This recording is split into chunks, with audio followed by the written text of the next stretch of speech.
వైఎస్ఆర్సీపీ పార్టీకి ఒక అభిమానిగా పని చేశా. ఇదేంది మీరు చేసిర్రు? నీకేంది? మిమ్మల్ని మీతోటి పని చేయించుకోవాలని వాళ్ళు అనుకుర్రా? అసలు నీకేంది? వాళ్ళు మిమ్మల్ని కౌంట్ చేసిర్రా? నీకేంది అని అంటే నీకేంది నొప్పి వస్తూ ఉంటదా? నేను మళ్ళీ చేస్తా, నేను మళ్ళీ పని చేస్తానే ఉంటా. ఎందుకంత?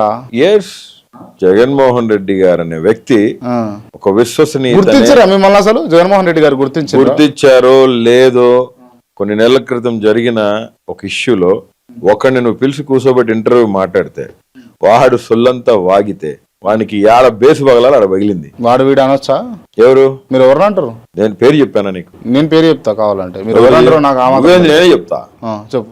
తమ్ముడైన వాడిగడానికి ఏమంటాం? ఎవరిని? వయసులో పెద్దోడిని. ఎవరిని అంటారు? తమ్ముడు, మా తమ్ముడే కదా. అదే పేరు చెప్పండి. ఒకే పార్టీలో ఉన్నాం కదా. అదే పేరు చెప్పండి. రా చెప్తాలే కానీ ఇప్పుడు చెప్పండి. ఇప్పుడు వాడు కూడా నా తమ్ముడే, నా పార్టీలో ఉన్నాడు, నాలాగా పనిచేస్తున్నాడు. నువ్వేందా చెప్పేది? నేనేం చెప్పేది? మీరు అంతా ఓపెన్ గా వాడు వీడు అంటున్నారు, ఇష్టం వచ్చినట్టు అంటున్నారు. నాకు దగ్గర మనిషి, మేమిద్దరం మాట్లాడుకుంటే నీకేంది నొప్పి? నేను మావాడిని అంటే మీరు కలిసిపోయారు. మొత్తానికి కలిసిపోయేది ఉంది. తమ్ముడు తప్పు చేస్తాడు, అన్న క్షమించేశాడు. అన్న తప్పులు చేయడా? అన్న తప్పు చేయలేదు. వాని విషయంలో ఏ తప్పు చేయలా. వాని విషయంలో ఏమైనా తప్పు చేసి ఉంటే వాడికి పొద్దు తిరిగి నడుస్తా కూడా ఉండేవాడు కాదు. ఏం చేస్తారు అది వానికి తెలుసు బాగా. ఏం చేస్తారని కూడా తెలుసు. నాకు క్లారిటీ కోసం అడుగుతున్నా. ఏం చేస్తావు? మీడియా ముందు ఏదో అడగాలని అడగమాక. ఇందాక చెప్పినట్టున్నావు, నేను 2-3 సార్లు టెస్ట్ చేసుకుంటాను. నువ్వు ఏం 2-3 సార్లు మీరు ట్రిగ్గర్ అవుతా ఉన్నారు. ఏం ట్రిగ్గర్ అయినా పబ్లిక్ నోటీస్ చేస్తారు. అది public knows about me. What is Anil? నేను ఒకటి అడగనా? అంటే గట్టి గుచ్చుకుంటది. మరి ప్రాబ్లం ఏం లేదంటే అడుగుతా. అసలు రైట్. ఇప్పుడు నువ్వు చేసే పని తెలుసా? చంద్రబాబు బల్లెం పెట్టి గుచ్చుతానే ఉంటావు. చంద్రబాబు నాయుడుకు, నారా లోకేష్ కు, డిప్యూటీ సీఎం కొనిదెల పవన్ కళ్యాణ్ కు బోరుగడ్డ అనిల్ భయపడి మారు వేషం వేసిండు అని నేనంట. నేను ఇప్పుడు రాజకీయాలు వదిలేస్తున్నాను, నీకు చెప్పలే. బూతులు మాట్లాడతలేరు కదా? బూతులు ఎందుకు మాట్లాడాలి అసలు? మీరు అప్పుడు ఎందుకు మాట్లాడారు అసలు? అంటే వాళ్ళు తిట్టారు, వాళ్ళకి రిటర్న్ జవాబు ఇచ్చే క్రమంలో నేను మాట్లాడాల్సి వచ్చింది. మీరు తిడితే వాళ్ళు తిట్టారా? వాళ్ళు తిడితే మేము తిట్టినాం. చెక్ చేసుకో, క్రాస్ చెక్ చేసుకో. 2023కు ముందు నాది ఒక్క వీడియో, నువ్వు నన్ను ఇంటర్వ్యూ చేసావు కదా 2-3 సార్లు. వాళ్ళు మాట్లాడిన మాటలుగా నేను మాట్లాడింది.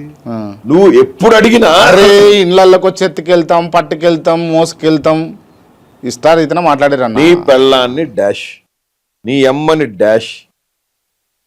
నా వైఫ్, మేము ఒక ప్రాపర్టీ తీసుకొని ఒక హాస్పిటల్ దాన్ని రెంట్కి ఇస్తే, ఆ ప్రాపర్టీ దగ్గరికి నా వైఫ్ వెళ్తే తన కారులో నుంచి దిగే ముందు ఒక పెద్ద రాయి తీసుకొని వచ్చి కారు మీద ముందు వేస్తే, నోటికి ఇష్టానుసారంగా తాగి మాట్లాడితే, నువ్వు రాజకీయము ఎవరితో పెట్టుకోవాలి? నాతో పెట్టుకో. నా ఇంట్లో వాళ్ళతో ఏం సంబంధం నీకు? మా అమ్మ పోతే మా అమ్మని అడ్డుకుంటారు. ఎక్కడెక్కడో ఫారెన్ కంట్రీస్ లో ఉన్న నా సిస్టర్స్ కూడా ప్రాబ్లం వచ్చింది. బోరుగడ్డ అనిల్ చెల్లెలు లండన్ లో ఉంది, బోరుగడ్డ అనిల్ చెల్లెలు పలానా దగ్గర ఉంది, ఇక్కడ. ఏం పని మీకు నా కుటుంబంతో? వాళ్ళ కంపెనీలు కూడా ఫ్రీజ్ చేసినట్టు నిజమేనా? వాళ్ళే కదా, నా కంపెనీస్ నావే 2. ఇన్ఫ్రా కంపెనీ ఒకటి ఉంది, సాఫ్ట్వేర్ కంపెనీ ఫ్యామిలీది. అది మొత్తం బ్లాక్స్ సీజ్ చేసి అవతల అకౌంట్స్ కూడా మొత్తం ఫ్రీ చేసి పండుగ ఉన్నాయా? ఇప్పుడు పైసలు ఉన్నాయా మీ కాడ? ఎందుకులో పైసలు దాంట్లో అకౌంట్, దానికి మొత్తానికి లెక్కలు చెప్పేసిన. ఇప్పుడు ఎట్లా లెక్క నడిపిస్తారు మీరు? ఎవరు ఏదో చేసుకుంటా? పైసలు వేసుకోకుండా ఉన్నాయా? ఎట్లా సంపాదిస్తారు? నువ్వు నీ దగ్గర జాబ్ ఉంటే చెప్పొచ్చేస్తా. నా దగ్గర? అవును, కేఆర్టీవీలో బొరగడలి పని చేస్తా అంటున్నాను. అదే నువ్వు అడుగుతున్నావు కదా ఇప్పుడు పైసలు ఉన్నాయని. పైసలు ఉన్నాయని అడిగినా నేను. ఏంది ఇప్పుడు నీ తీట ఏంది, నీ నొప్పి ఏంది? ఉన్నాయా లేవా? నేనేదో చేసుకుంటా. తీట నొప్పి అని అంటే బూతులే అవి. తీట అనేది బూత్ కాదా?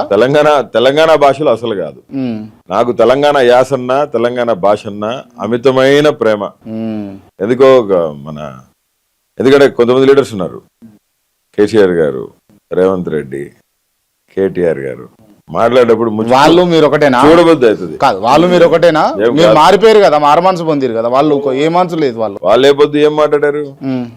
ఆయన మనిషి, నేను మనిషి, రేవంత్ రెడ్డి మనిషి, నేను మనిషి. ఇప్పుడు అందరితో మీరు సమానం అయినప్పుడు మీకు మారు మనసు ఏమొచ్చినట్టు? సమానం కాదు నేను అంటుంది. అందరితో పాటు ఆయన ముఖ్యమంత్రి గారు.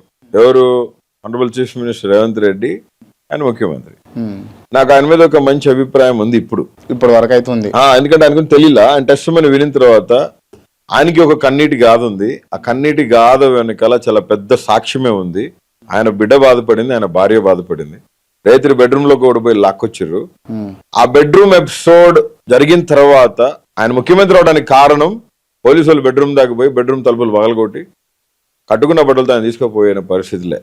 అయితే ఒకటి, what ever it is, what ever he was today, is chief minister. Is the chief minister of Telangana state. నేను అనేది ఏంటంటే, ఒక్కడిలో ఒంటరి అయిన వాడు 1000 మంది అగను. 2011 గుర్తొస్తుంది.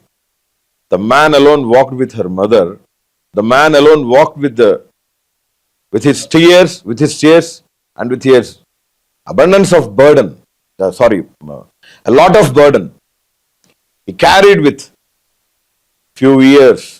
After few years he raised from zero to heights. God make him a hero. ఓడిపోయారు కదా కొంతమంది మీలాంటి వాళ్ళు బాగా, మీలాంటి వాళ్ళ వల్లనే ఓడిపోయింది. Leave it man. ఊరికే మీడియాలో అడగాల్సిన క్వశ్చన్లు అడిగి తెక్క దెబ్బించుకో.